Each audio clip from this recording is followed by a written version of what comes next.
Hello friends, welcome to the core nursing classes.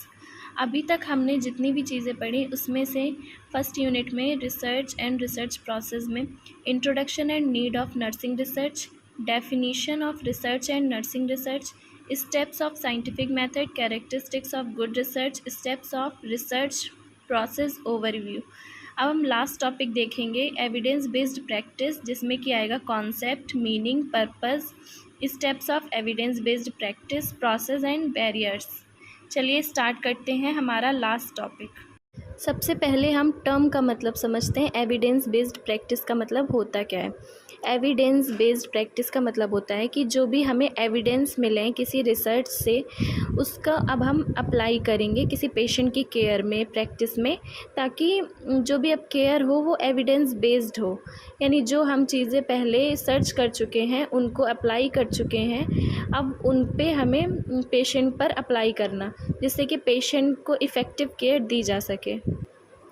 Evidence based practice as using the best evidence available to guide clinical decision making.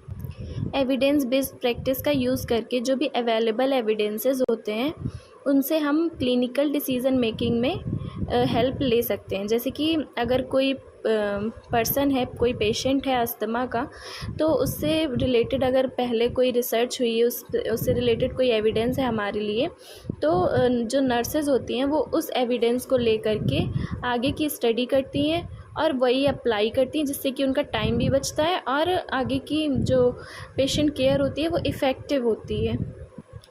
This definition shifts the provision of health care away from opinion, past practices and precedent towards a more scientific। ये definition बताती है कि पहले के समय में जो doctor के ओपिनियन होते हैं या फिर कोई पास्ट प्रैक्टिस होती है, कोई एक्सपीरियंस बेस्ड पर्सन होता है, वो अपनी चीज़ें दूसरों पर थोप देता था। तो अब ऐसा नहीं होता है। अब जो भी हमारे पास किसी भी रिसर्च से रिलेटेड या प्रॉब्लम से रिलेटेड एविडेंस होते हैं, उस पर बेस्ड ही वर्क किया जाता है। Evidence based practice in nursing is a process of locating, appraising and applying the best evidence from the nursing and medical literature to improve the quality of clinical nursing practices।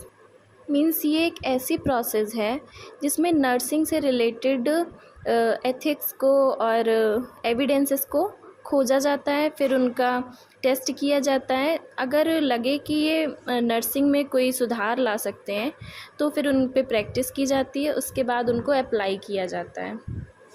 Next, evidence based nursing, EBN। EBN is a recently emerged term and EBN is a type of EBP nursing. यानी कि EBN, जिसे evidence based nursing कहते हैं, ये recently में ही जोड़ा गया है एविडेंस बेस्ड नर्सिंग के तौर पर, और पहले ये एक एविडेंस बेस्ड प्रैक्टिस ही था।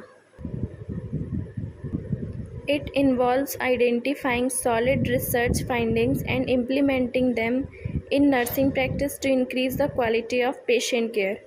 यानी कि इसमें सॉलिड फाइंडिंग्स इम्प्लीमेंट की जाती हैं, सर्च की जाती हैं, जिससे कि प्रैक्टिस को इंक्रीज़ किया जा सके और पेशेंट को क्वालिटी ऑफ केयर प्रोवाइड किया जा सके। अभी तक हमने देखा evidence based practice and evidence based nursing. अब हम देखेंगे steps for process of evidence based practice. Formulating a clear question based on a clinical problem. यानी कि सबसे पहले हमें क्लियर क्वेश्चन डिफाइन करना है जो कि किसी क्लिनिकल प्रॉब्लम से रिलेटेड होगा। Next, literature review to search best available evidence. फिर हमें उसके बाद लिटरेचर रिव्यू करना है, लिटरेचर पढ़ने, जर्नल पढ़ने हैं, जिससे कि जो रिसर्च हमें करनी है उससे रिलेटेड एविडेंस मिल सके। Analyse of strength and weakness of evidence. जो भी हमें एविडेंस मिले हैं उसको एनालाइज करेंगे कि उसमें स्ट्रेंथ क्या है और उसकी वीकनेस क्या है। Next, use of best evidence in clinical practice. Then use करेंगे जो भी बेस्ट एविडेंस हमें मिले हैं उसको क्लिनिकल प्रैक्टिसेस में। Last, evaluating the efficiency of empirical evidences. उसके बाद हम देखेंगे कि कौन सी जो भी हमारे पास एविडेंस है वो कितना इफ़ेक्टिव है, मतलब उसकी एफिकेसी कितनी है, और अगर कोई एविडेंस पे बेस्ड प्रैक्टिस की है तो वो कितनी इफ़ेक्टिव है। नेक्स्ट हम देखेंगे purpose of evidence based practice. Evidence-based practice is an approach that tries to specify the way in which professional and other decision makers should make decisions by identifying such evidences that there may be for a practice and rating it according to how scientifically sound it may be. Means evidence based practices एक ऐसी approach होती है जिसमें जो professional persons होते हैं वो evidence collect करते हैं, डिसीजन मेक करते हैं, आइडेंटिफाई करते हैं, एनालाइज करते हैं। सारी प्रोसेसेस कंप्लीट करने के बाद एक साइंटिफिक वे में डेटा को तैयार करते हैं और उसके बाद जो भी प्रॉब्लम होती है उससे रिलेटेड एरियाज़ में उस डेटा को पहुंचाते हैं। फिर नर्सेज उस पर प्रैक्टिस करती हैं और ये देखती हैं कि कितना साइंटिफिकली ये चीज़ें इम्प्रूव कर रही हैं पेशेंट की केयर को। Its goal is to eliminate unnecessary content और excessively risky practices in favour of those that have better outcomes. यानी इसका मेन एम होता है कि जो अननेसेसरी कंटेंट है, जो टाइम कंज्यूम कर रहा है और जिसका कोई इफ़ेक्टिवनेस नहीं है, उसको हटा दिया जाए और जो भी बेटर चीज़ें हैं जिनसे बेटर आउटकम आ रहा है केवल उन्हें ही रखा जाए। Evidence based practice has contributed a lot towards patient outcome. Evidence based practice सबसे ज़्यादा कंट्रीब्यूट करता है पेशेंट के आउटकम को इम्प्रूव करने के लिए या पेशेंट की हेल्थ को सुधारने के लिए। The ultimate goal of evidence based nursing is to provide the highest quality and most cost efficient nursing care possible. Evidence based nursing का मेन गोल होता है कि किसी भी पर्सन को क्वालिटी ऑफ केयर प्रोवाइड की जा सके जो कि ज़्यादा टाइम कंज्यूमिंग ना हो और कॉस्ट इफ़ेक्टिव हो और पॉसिबल केयर हो जो नर्सेस प्रोवाइड कर सकें। इसके बाद लास्ट हम देखेंगे बैरियर्स इन एविडेंस बेस्ड प्रैक्टिस, यानी क्या क्या बैरियर हो सकते हैं कोई एविडेंस बेस्ड प्रैक्टिस को करने के लिए।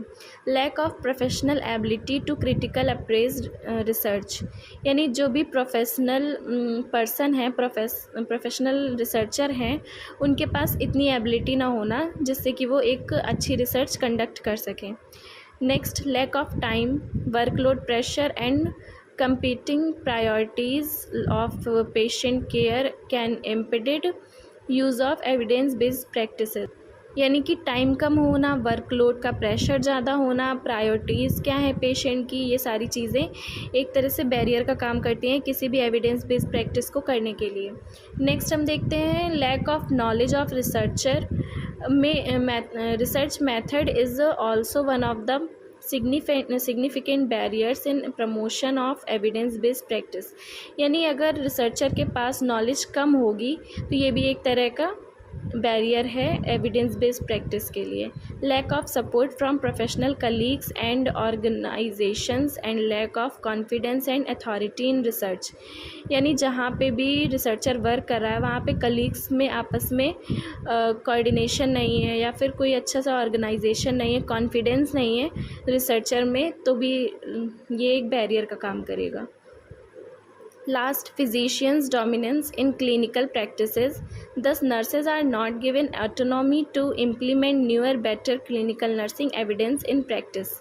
यानी अगर कोई हॉस्पिटल में केवल डॉक्टर्स की चलती है, वहाँ पे नर्सेस की चलती नहीं है या फिर वो अपना ओपिनियन नहीं रख सकती हैं, तो उस फील्ड पे या उस जगह पे एक अच्छी रिसर्च कंडक्ट नहीं की जा सकती है। ये भी एविडेंस बेस्ड प्रैक्टिस पे एक तरह का बैरियर है।